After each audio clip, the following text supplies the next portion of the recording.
Thank you. So thanks very much for this invitation to speak to you today. And I appreciate, as the after-lunch talk, this is classically the time when everyone likes to have a nap. So I assume I was maybe asked to do this slot because I hope there'd be lots of color and movement. So I'll do my best to keep you entertained. And briefly, I'll just explain what I mean by biorobotics. People maybe aren't familiar with the term. So really, when I try to, this is biology, so the motivation of my work is a neuroscience motivation. I want to understand how brains work. But I take a very mechanistic view of that. So if we want to have an explanation of how a brain works, then we really should be able to build that mechanism. So that's what we literally try to do. We come up with a hypothesis, and then we instantiate that hypothesis as a mechanism. And by a mechanism, I mean a real machine. So as you can see, we've worked on robots, mostly that are modeling insect behavior. So early work was on cricket sound localization. We've done work on multimodal integration, hair, sensors, vision, and sound. Some work on walking robots, and most recently we've also been looking at Drosophila larvae, both modeling their behavior and also building soft robots that have similar motion to the larvae. So I'm not going to talk about any of those things today, but I'm just mentioning them in case anyone wants to follow up with me afterwards. I'm happy to talk about any of them. What I am going to talk about today is ant navigation, and this is one of the main current focuses of our research. So this is a desert ant that's trying to go home with a little bit of cookie. This is a slowed down movement of this ant, so you can just see how fast they go. And they're basically trying, it is a social behavior, they're trying to get back to the nest, but these particular species of ants don't leave chemical trails. They don't forage collectively, they forage individually, basically because it's too hot for the chemical trail to be any use, it just burns off. Also, they have to move very fast to stay alive, and that's inconsistent with trying to follow a chemical trail. So each ant is actually able to navigate individually, and they're highly evolved to do this because it's critical to their own survival to get back to the nest and, of course, to the survival of the colony. And they've been tracked doing this kind of behavior over very large distances, up to 1 kilometer away from the nest, which is a small hole in the ground, and they're able to find their way home. So we don't just build models, we also do field studies of these ants. And I'm just going to give you some results from one of these studies where we actually wanted to understand what has an ant experienced in its entire life. So these ants spend a lot of time in the nest, then they come out and forage, and they only survive in the foraging stage for about a week. So if you mark every ant that comes out and wait for a week, you know that if an unmarked ant comes out, this is the first time this ant has ever come out. And we actually were following these ants with GPS and a camera. So this is a time-lapse movie of following these ants around. They live in 40-degree heat. This is a field site that we work in near Seville, which is a very good place for a field site because you can work all day and then have tapas in the evening. So we can reconstruct the paths of these, and I just wanted to show you briefly this video, which is work from a current postdoc, a former postdoc. He's just left my lab, who's been trying to track these ants from these video images, and I hope you can see this is really impressive tracking performance. So these ants are going through different light and dark and clutter, and they're very small, but he's able to track them fairly accurately through these kinds of conditions. So it's really a very effective, and we can get a lot of information about what the ant is seeing, where it's going. And then what we do is we actually have done LiDAR scanning of this ant environment, and we can reconstruct from that what the ant would actually see at any particular time, because we know it's the visual information is important. And this is just an example. This is kind of at an ant eye resolution. This is what that world might look like to an ant. Roughly speaking, we can mimic the patterns in the sky, so they are sensitive to polarization patterns in the sky, which there we've kind of put into color. Okay. So what do we see when we look at these ants? So one thing people describe for insects navigating is that they do learning walks or learning flights. So we were interested to see, do they gradually build up knowledge of the surroundings of their nest? So this was the very first trip of this ant, and you can probably not even see, does that work? Yeah, okay. There's a tiny little movement here, the little bit of blue, it came out of the nest and went straight back into the nest, basically. And then the second walk, it did the same thing. On the third walk, she actually went a little bit further, maybe half a meter away from the nest, and then went back in. So you might think, okay, this looks like she's gradually building up where she's going. But in fact, on her fourth walk, she just went off foraging. So as you can see, she's gone all the way out in this kind of complex path. When she got 8 meters away from the nest in this case, we gave her some food, and then she went straight back to the nest. And sorry, these green blobs basically represent those plants that I showed you, so that they really can't see the nest at all from here because there's all these different plants in the way. I think I just expanded that a little. So this is path integration. It's been known for a long time that ants and bees and a lot of other insects and other animals, and maybe even us, though we're not as good as ants, can do this. So it's been able to add up every single direction and distance that you move along an outwards path so that you can maintain a vector that will take you straight back to your starting position. So that's one of the things we want to try and understand. The second thing is that they can use this, once they've found the food, they seem to be able to invert this vector. So what the ant did, the red is the previous path where she went out, found the food, and on the next path, she just went straight back out to where the food was. So she knows where the food is, and will then come back again. And if we let her do this lots of times, she'll actually keep going to the same place. If there's no food there, she'll go on and explore somewhere else. If there is food there, she'll basically establish a very regular path back and forth. And each ant will establish its own idiosyncratic path between the bushes to get back and forth. In this particular case, we didn't actually let her just keep going back and forth. We were a bit mean, and we picked her up from the nest and put her back at the food. So now she doesn't have her path integration information to get home, but she still gets home.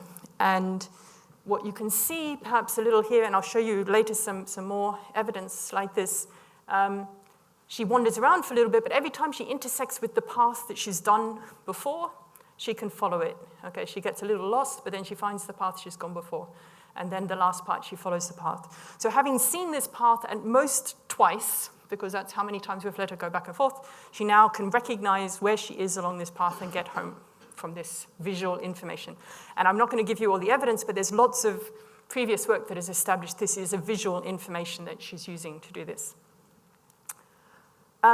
And just to convince you a little bit more that there's not like some really obvious smell or beacon at the nest, if we now pick her up and put her somewhere she's never been before, she's quite lost, and she searches randomly until she finds the nest. Okay, so can we explain how the ant's tiny brain does path integration? Okay, they have a brain that's less than the size of a pinhead. The entirety of their brain would fit within one voxel of an fMRI scan. So you could tell that their brain was on or off if you put them in fMRI, okay? So it's all happening in that tiny little speck of brain. Okay, so this is a problem. It's really not easy to either record from or manipulate the neural circuits of these animals while they're doing some kind of real navigational task. So our approach has been to try and test models of these neural circuits in ways to see whether they could support these navigational tasks. So I'll explain that in more detail as we go along. So specifically for path integration, we know that it requires heading direction and it requires distance information. And we know that they can use the polarization pattern in the sky as their direction cue. And we know where that cue is integrated in the insect brain, which is in the central complex. So this is just a kind of little illustration of the, relative to the sun, the black spot, there's a consistent pattern of polarization, and most insects have a top part of their eye that is actually sensitive to the polarization, so they can use this information. And what's being shown is that this information goes from the eye to the central complex. And this is a picture from Stanley Heinze, who I've been working with, which is a beautiful illustration of lots of the neurons that he's discovered in the central complex, and this fantastic connection, spaghetti connection, which is actually very ordered, although it might not look like it there. So, from Stanley's work from about 10 years ago, we know that there's this actually ordered representation of the information about the direction. So here, he's recording from neurons in the central complex, and he's rotating a polarizer above the animal to imitate the sky plane.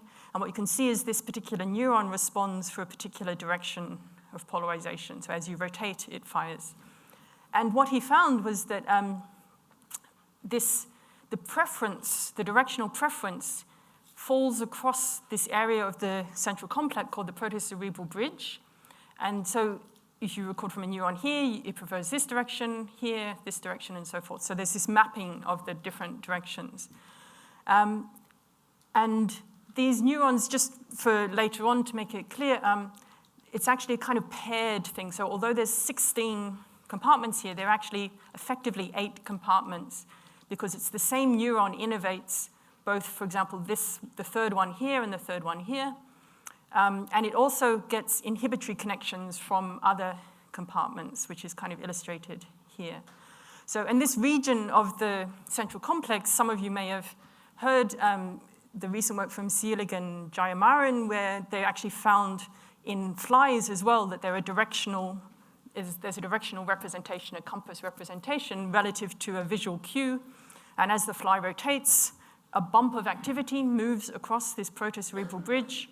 And also, if you turn the lights off and that animal turns, then proprioceptive information also seems to update the heading direction. So it's really a head direction system in the fly in that case, and it's found in pretty much every insect that's been looked at so far. Heinze has looked at, this is locusts, but he's also looked at butterflies, at moths, it's in dung beetles, it's in bees.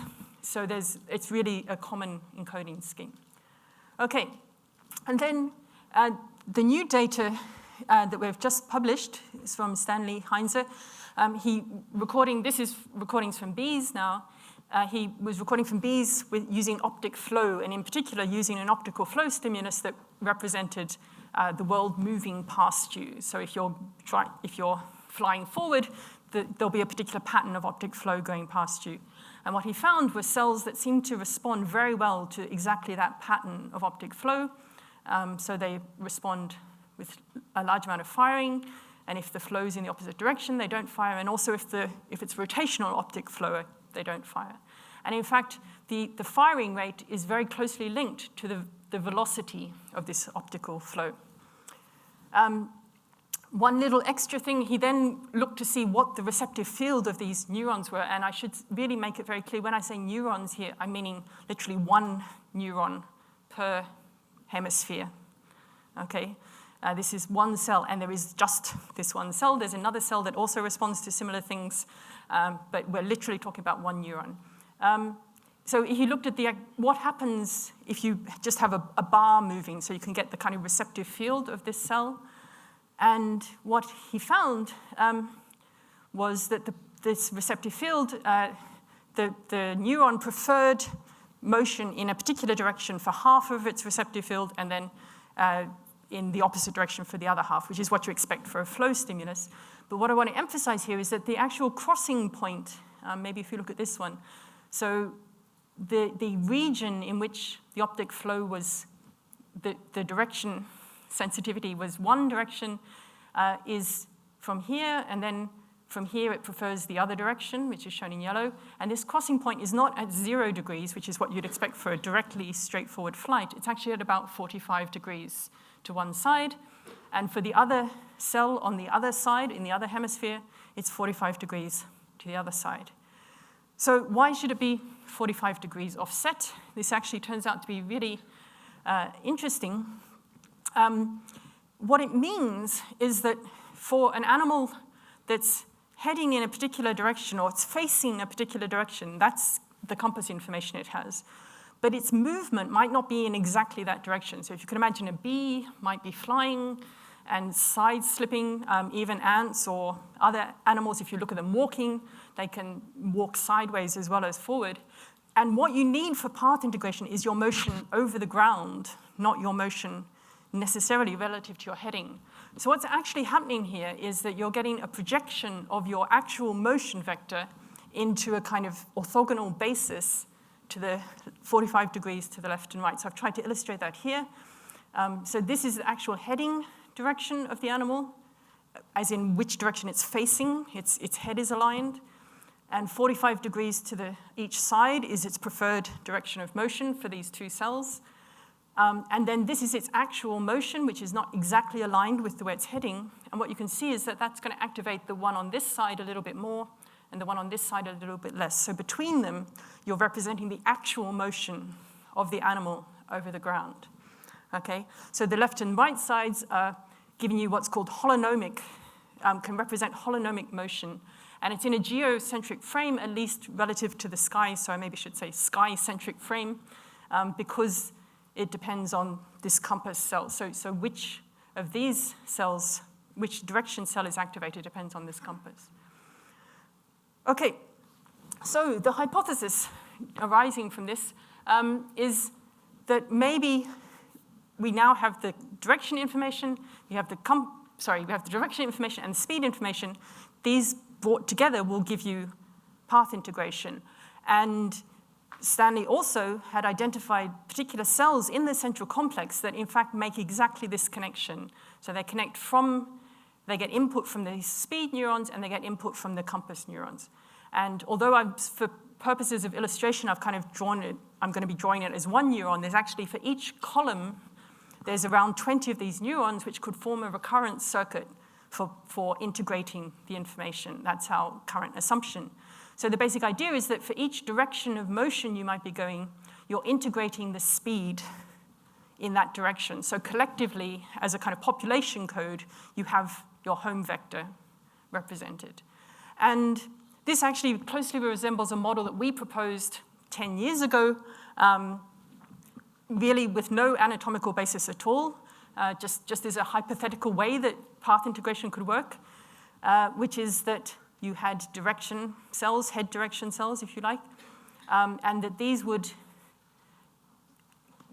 go to memory cells, which I've sort of drawn here, which would be influenced by the speed. So what would happen is that if, for example, you're flying in this direction, these cells would all get speed input, but these ones would be inhibited, so you'd actually add up more in these cells.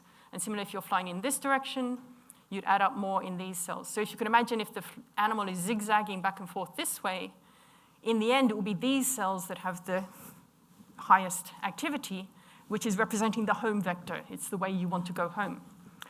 So this is actually, other people have hypothesized this is a way to do path integration. What was also different about our model was that we also hypothesized how you could use this to steer home without ever actually calculating the home vector.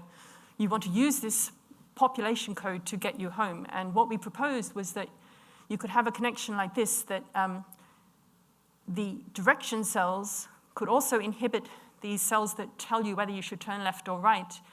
And the memory cells basically also connect, but with this kind of offset. So this one that got this input for the direction is now affecting this cell here. So what you're looking at is if I'm facing this way, is my memory stronger on this side or on this side? If my memory is stronger on this side, I should turn left. If my memory is stronger on this side, I should turn right. And you're doing the same comparison all the way around this circle, and the sum of that tells you, you look at the relative activity of the left and the right, and you turn in that direction, and that will get you home. So based on this model, Stanley suggested, well, maybe there are cells in the central complex that do this steering for us as well. And he initially sent us a picture that looked like this, which is a kind of his complete connectivity circuit of the central complex. So you can see there's a lot of order, there's a lot of interesting cross connections and offset and so forth. And there are these output cells, which he calls CPU1 cells. I'm going to skip a little bit to a slightly different representation. So then he sent us this one and said, look, it's just like your steering model, and we were not quite convinced, but you could see there was something going on with sort of offset between the memory cells and the steering cells relative to the input that they were getting from the direction cells. So we'd tried to build some models of this, but then we had the nice idea of just trying to look at these connectivity using a force graph. So some of you may have heard of a force graph. This is when you take a whole set of connections, you just describe all the connections, and then you get the computer to basically draw you a graph that makes the shortest possible connection between them. So you minimize the overall wiring distance, as it were. And it's a very good way to visualize for something that's a very complicated graph what the actual structure of that graph is. And people use it for things like social networks. So you can have everybody who's connected to whom on Facebook. You do this, and you'll get a connection that shows you here's some hubs where people are very connected and so forth. So we did this, and literally, this is what popped out. A perfect ring architecture for steering home according to this path integration idea. So this is really the same model as we proposed. The only differences are instead of having 3 direction cells, we have 8 direction cells.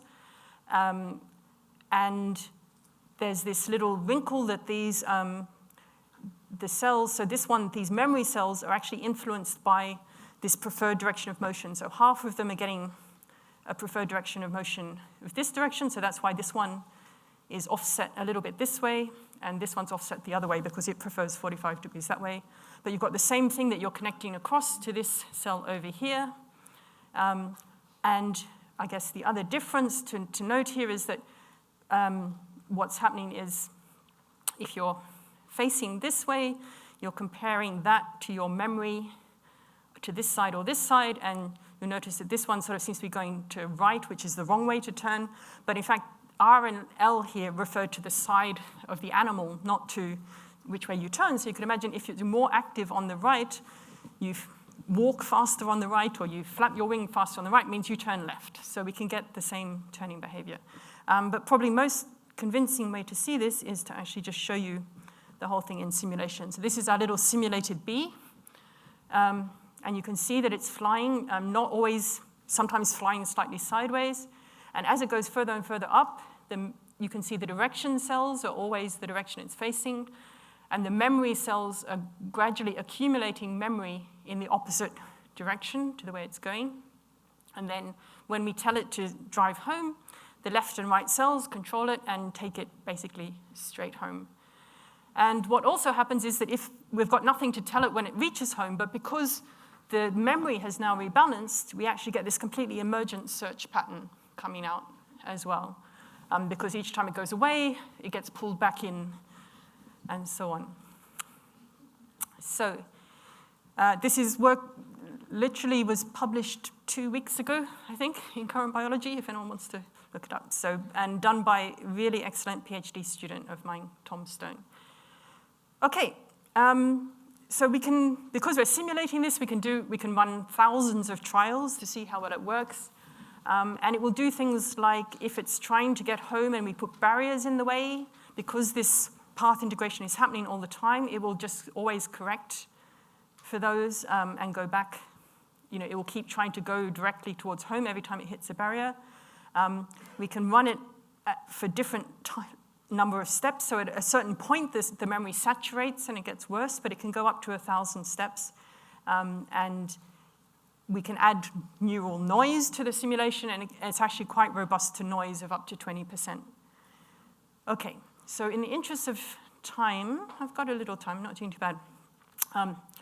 I'll go on. So we've also tested this on a robot, and this is our ant bot, which is actually a mobile phone on wheels. It's actually quite handy because it's got lots of sensors on it. It's got lots of computation on it. We can actually use its own inertial sensing for the compass information. We just put this little omnidirectional lens on the camera so that we can get 360 vision, which is more or less what animals have, and use that for the optic flow. And we put our central complex brain model as an Android app on this phone. And indeed, it does what we want it to do. So this is it driving out on a course that we give it, a random course. It might take a little while, but we'll let it go. And this is work actually done by an undergraduate student, really good undergraduate student, Luca. So what we can test with this is basically, obviously the optic flow in our simulation is nice. Now we're trying to say, well, now if the optic flow actually has the amount of noise that you might get in a normal situation, so for example, when it's closer to one wall, the optic flow is a bit unbalanced.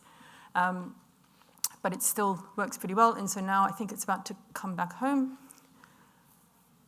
And what you can also see is that you have to think about what is the connection between the neural output and the steering, so the robot winds back and forth a little bit more than in our simulation, but it still reliably gets back to the home location.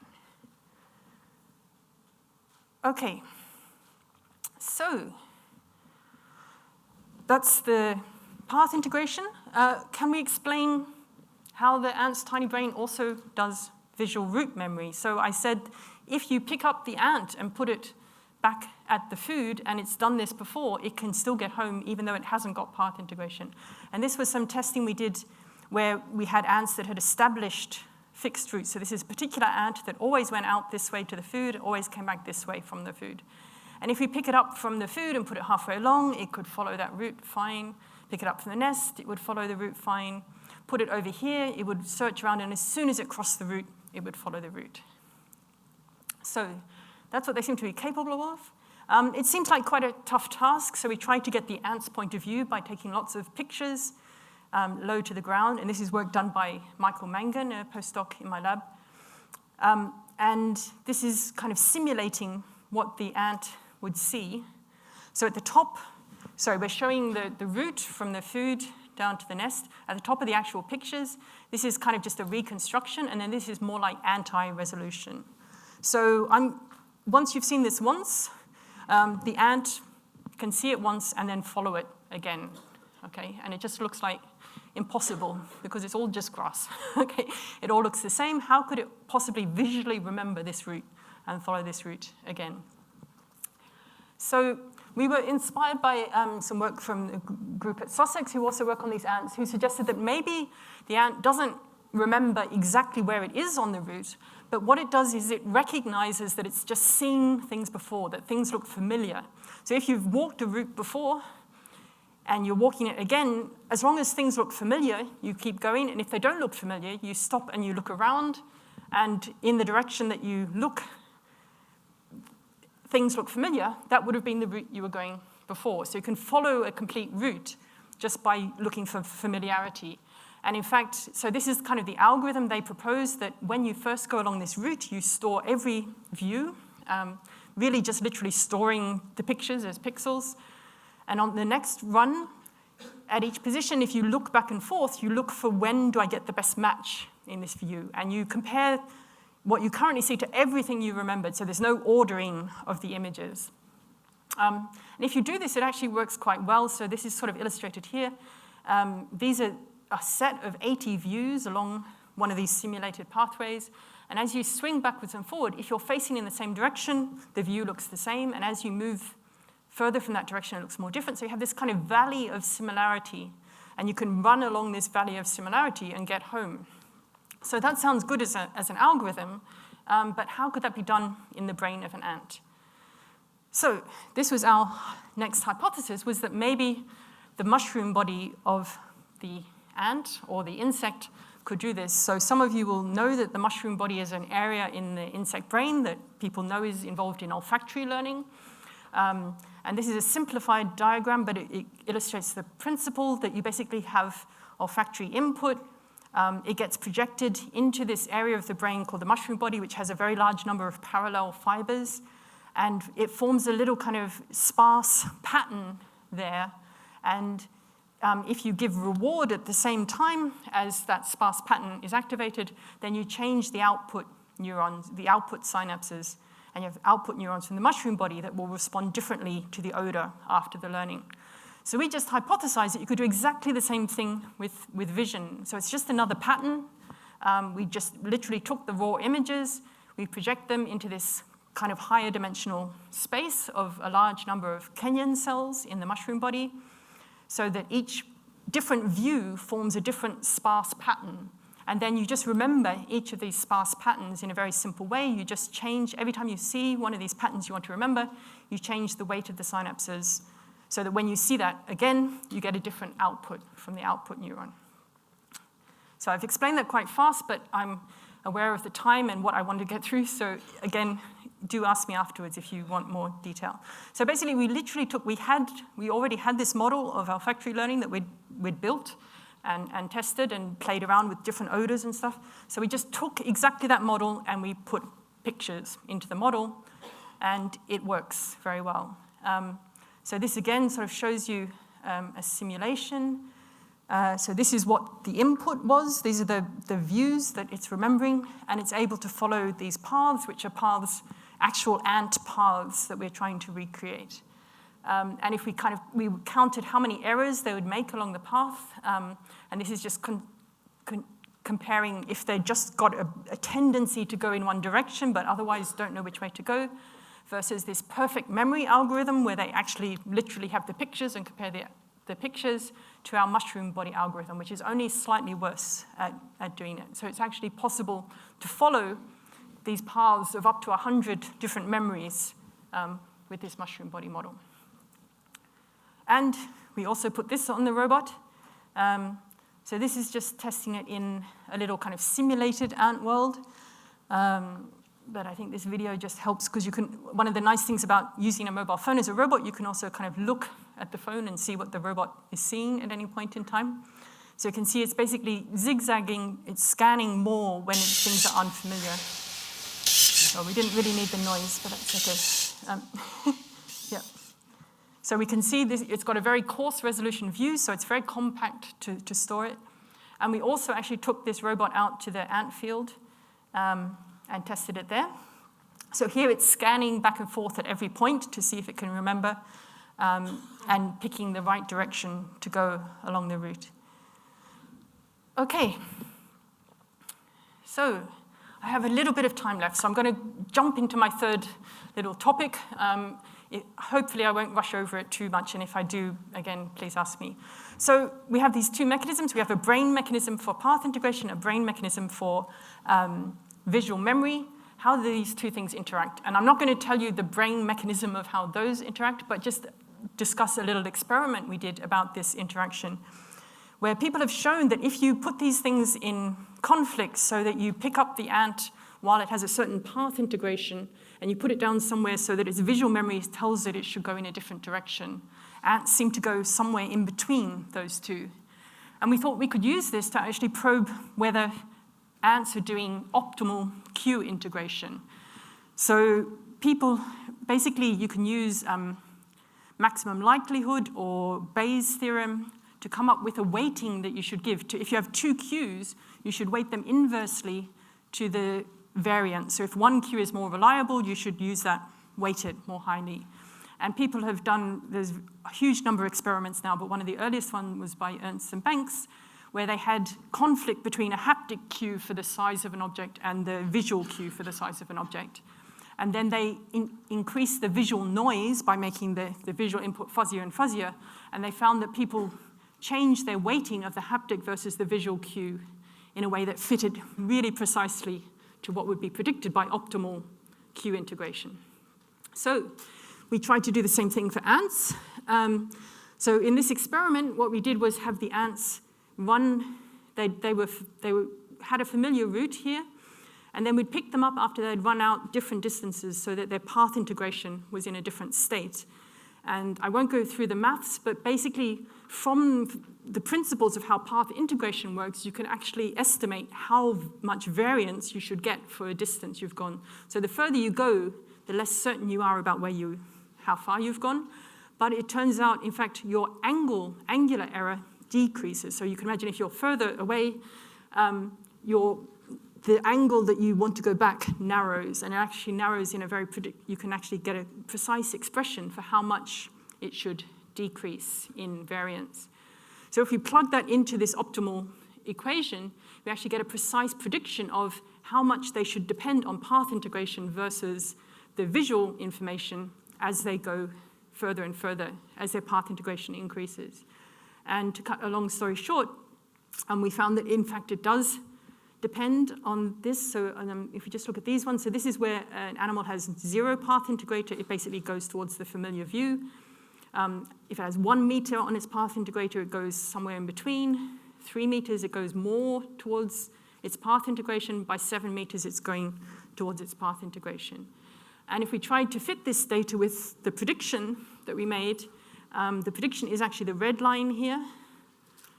And the data, this is all the individual ants, and this is the mean of what these ants, the direction that the ants went. And I hope you'll agree, the red line fits really amazingly well. They really are doing optimal Q integration.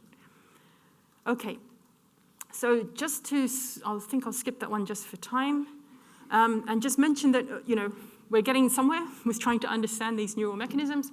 There's still things that we can't explain. And this is just a couple of examples. So this is an ant carrying a large object back to the nest. And what you'll see is that its head is all over the place, okay? And it's still able to do this visual memory following, despite the fact that it's not got a nice stabilized head. And so the view must be changing enormously. Also, whatever it's seen in the sky is also changing enormously. And we really don't know how it's doing that. Also, we see ants doing this. So this is an ant that's killed and is trying to take a cricket back to the nest. And what you can hopefully see is this ant is going backwards.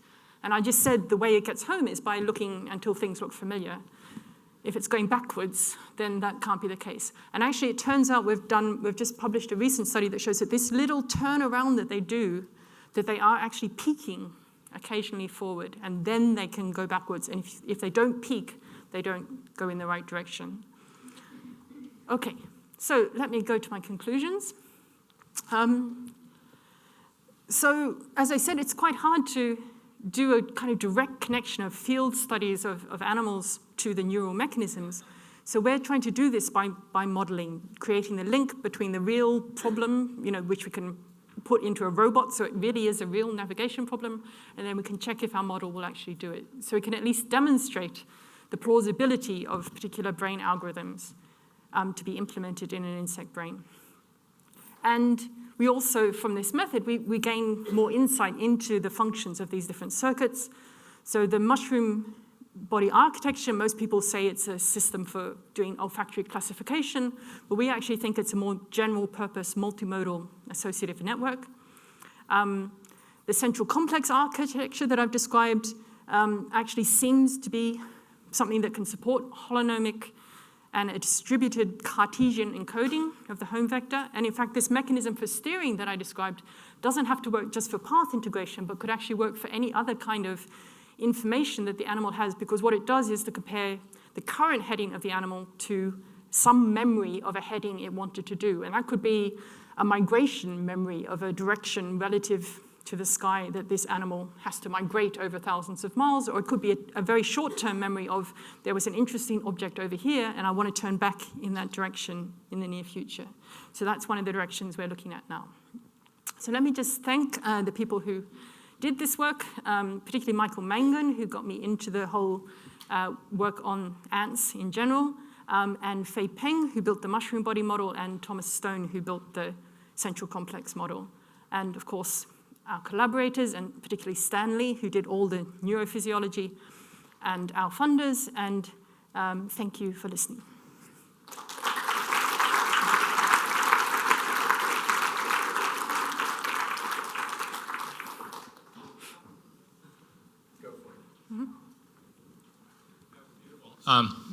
Back to the path integration work. I was wondering about the levels of resolution that one or maybe a couple of neurons can use to keep track of distance. So you mentioned something like these ants might go maybe up to 1 kilometer away from their homes. They have to resolve distances on the order of a centimeter, ballpark. That's 5 orders of magnitude of distance resolution, right? So 10,000 different distances to keep track of. We typically think of a single neuron as maybe representing, 1 or 2 orders of magnitude of levels. That's a big discrepancy. So how could you keep track of distance that way with a single neuron? Okay, so I think they're not quite as precise as that, as in their path integration doesn't get them back to their nest as precisely as a centimeter. It will get them in the vicinity of their nest when this visual memory might kick in to get them there. But it's still a good point. We actually, as I very briefly mentioned, there's more than, it's not really just one neuron per direction. It's actually 20 neurons in this column of the central complex. So with 20 neurons, you can start to get a combinatorial code that might give you a higher number of resolution. But it's something that we're looking into at the moment, is trying to do some models of if we make assumptions about exactly how many levels could a particular neuron hold, and then how could we maybe have a memory in there that actually gives us the right accuracy. Yeah.